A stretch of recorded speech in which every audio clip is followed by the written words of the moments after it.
لله الذي لم يزل ولا يزال حيا قيوما عالما قديرا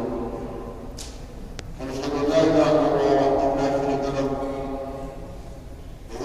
له الملك وله الحمد تدبيرا ونشهد ان سيدنا ومولانا محمدا عبده ورسوله الذي ارسل للناس كافه بشيرا ونذيرا وصلى الله عليه وعلى اله واصحابه وازواجه وذرياته وسلم تسليما كثيرا اما بعد ويا ايها الناس ان لكم عالما فضل الى معالمكم وان لكم بهذا الفضل الى نهايتكم وان عندكم من بين محافظه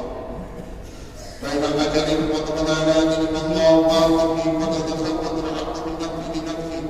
ومن حياه لنفسه ومن شباب لكبر ومن دنيا لاخره فان الدنيا خلقت وانكم خلقوا لاخره وهو الذي نفسي بيده ما بعد الموت مستعتبر ولا بعد الموت الجنه والنار اعوذ بالله من الشيطان الرجيم واذا سالك عبادي فاني قريب اجيب دعوه الداعي اذا دعاني فليستجيبوا لي وليؤمنوا لعلهم يرشدون اقول قولي هذا واستغفر الله لي ولكم اجمعين.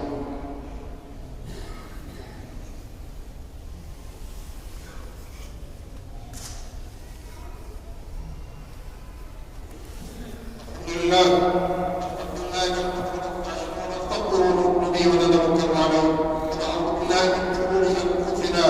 ومن سيئات اعمالنا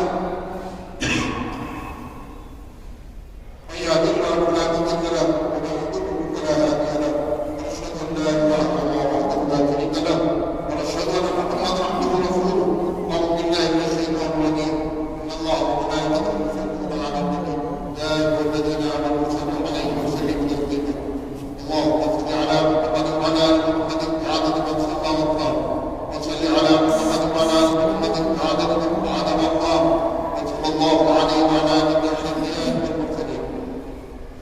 والملائكه المقربين والخلفاء الراشدين خصوصا على قدمه بعد الرجال التعبان امير المؤمنين ابي بكر الصديق رضي الله تعالى عنه وعلى مسيد الامام الاحرار امير المؤمنين عمر بن الخطاب رضي الله تعالى عنه وعلى كامل الحكاية والامام امير المؤمنين عثمان بن عفان رضي الله تعالى عنه وعلى بشر العجائب والضلال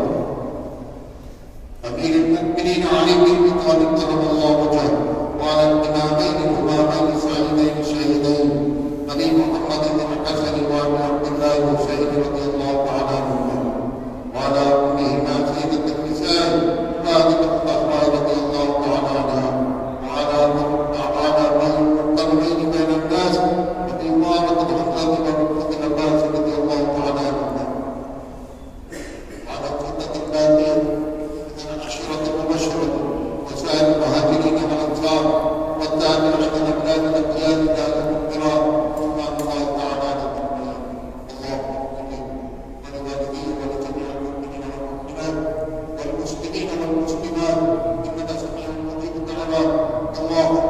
أيد المسلمين بالإيمان والعامل والخير والطعام واتباع سنن سيدنا الهدى اللهم انصر من نصر دين محمد صلى الله عليه وسلم واجعلنا منهم ومن قدم دين محمد صلى الله عليه وسلم فلا تجعلنا منهم عباد الله يقول بقعة الإنسان وإيتاء القربى واجعل الفرق سائما والمقتل والبغي عنهم لعلهم تذكرون اذكروا الله قال ذكر الله تعالى